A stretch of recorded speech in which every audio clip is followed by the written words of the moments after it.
प्रधानमंत्री नरेंद्र मोदी बुधवार को दिल्ली में राष्ट्रीय स्वयंसेवक संघ आरएसएस के शताब्दी समारोह में मुख्य अतिथि के रूप में शामिल हुए। इस कार्यक्रम में पीएम मोदी ने राष्ट्रीय स्वयंसेवक संघ आरएसएस के राष्ट्र के प्रति योगदान को रेखांकित करने वाला विशेष रूप से डिजाइन एक स्मारक डाक टिकट और सिक्के को जारी किया। इस साल विजयदशमी से लेकर 2026 विजयदशमी तक संघ शताब्दी वर्ष मनाएगी।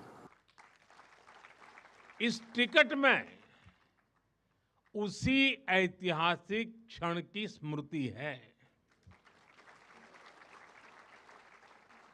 साथियों, संघ के स्वयंसेवक जो अनवरत रूप से देश की सेवा में जुटे हैं, समाज को सशक्त कर रहे हैं, इसकी भी झलक एक स्मारक डाक टिकट में है।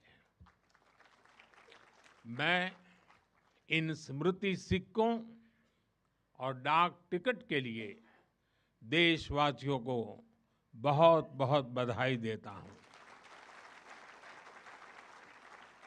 साथियों, जिस तरह विशाल नदियों के किनारे मानव सभ्यताएं पनपती हैं, उसी तरह संघ के किनारे भी और संघ की धारा में भी सैकड़ों जीवन पुष्पित पल्वित हुए हैं। जैसे एक नदी जिन रास्तों से बहती है, उन क्षेत्रों को, वहां की भूमि को, वहां के गांवों को सुजलाम सुफलाम बनाती हुई अपने जल से समृद्ध करती है, वैसे ही संघ ने इस देश के हर क्षेत्र, समाज के हर आयाम को स्पर्श किया है। यह अविरल तप का फल है, यह राष्ट्र प्रवाह प्रबल है। साथियों, जिस तरह एक नदी कई धाराओं में खुद को प्रकट करती है, हर धारा अलग अलग क्षेत्र को पोषित करती है, संघ की यात्रा भी ऐसी ही है। संघ के अलग अलग संगठन भी जीवन के हर पक्ष से जुड़कर राष्ट्र की सेवा करते हैं। शिक्षा हो, कृषि हो, समाज कल्याण हो, आदिवासी कल्याण हो, महिला सशक्तिकरण हो, कला और विज्ञान का क्षेत्र हो, हमारा श्रमिक भाई बहनों, समाज जीवन के ऐसे कई क्षेत्रों में संघ निरंतर कार्य कर रहा है। और इस यात्रा की भी एक विशेषता रही है। संघ की एक धारा अनेक धारा तो बनी, मल्टीप्लाई तो होती गई, लेकिन उनमें कभी विरोधाभास पैदा नहीं हुआ, डिवीजन नहीं हुआ,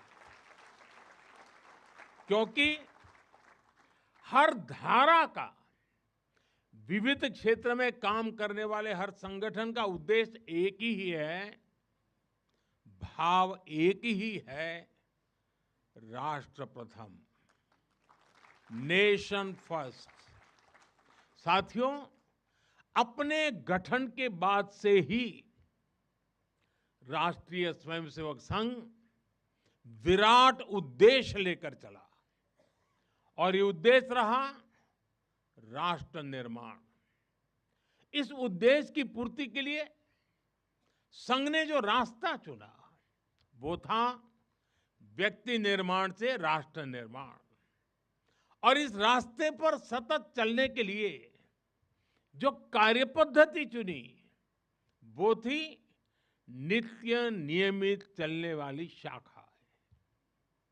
साथियों, परम पूज्य डॉक्टर हेडगेवार जी जानते थे कि हमारा राष्ट्र तभी सशक्त होगा जब हर नागरिक के भीतर राष्ट्र के प्रति दायित्व का बोध जागृत होगा। हमारा राष्ट्र तभी ऊंचा उठेगा जब भारत का हर नागरिक राष्ट्र के लिए जीना सीखेगा। इसलिए वो व्यक्ति निर्माण में निरंतर जुटे रहे, और उनका तरीका भी कुछ अलग ही था। परम पूज्य डॉक्टर हेडगेवार जी से हम बार बार सुना है।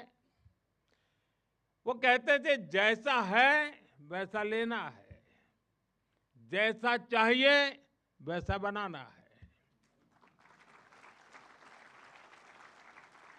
लोक संग्रह का डॉक्टर साहब का ये तरीका कुछ कुछ अगर समझना है तो हम कुम्हार को याद करते हैं।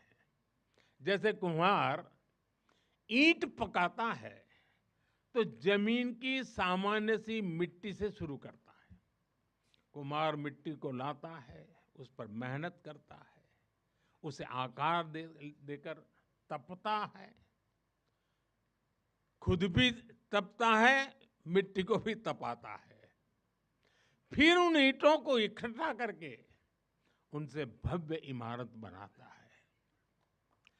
ऐसे ही डॉक्टर साहब बिल्कुल सामान्य लोगों को चुनते थे, फिर उनको सिखाते थे, विजन देते थे, उनको गढ़ते थे। इस तरह वो देश के लिए समर्पित स्वयंसेवक तैयार करते थे। इसलिए संघ के बारे में कहा जाता है कि इसमें सामान्य लोग मिलकर